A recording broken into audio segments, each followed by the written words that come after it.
The regulative principle became so important because it wasn't a way ultimately of regulating. It sounds like a negative principle, but really it was to free the conscience from being bound to participate in elements and do things in a worship service that they felt like smacked of idolatry or were too much with the worship rituals that they had left behind.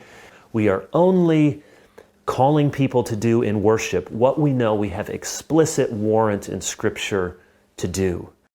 The regulative principle really is an application of the sufficiency of the Bible. 2 Timothy tells us, for example, that the Scriptures are enough to make Timothy as a man of God complete and thoroughly furnished for every good work. He needs nothing else, and if he's to lead the church and teach the church how to serve God and how to live before Him, the Bible is enough. And there, Paul gives us even several uses of Scripture and explains that it's able to make us wise for salvation through faith in Jesus Christ.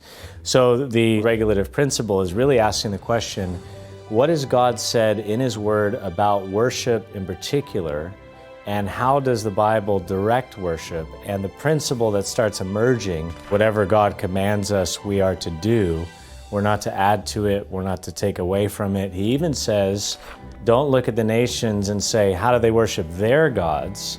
And do the same with your God, because He tells us you shall not worship the Lord with such things. And so what is forbidden are those things that we create, that we come up with to worship God, the additions. This goes back to the words of Jesus to the Pharisees. You have left the commandment of God and you've picked up and you're following the traditions of men. It's really absurd to think that if we understand who God is, that He's infinite and holy, that we finite and simple creatures can begin to imagine what pleases Him.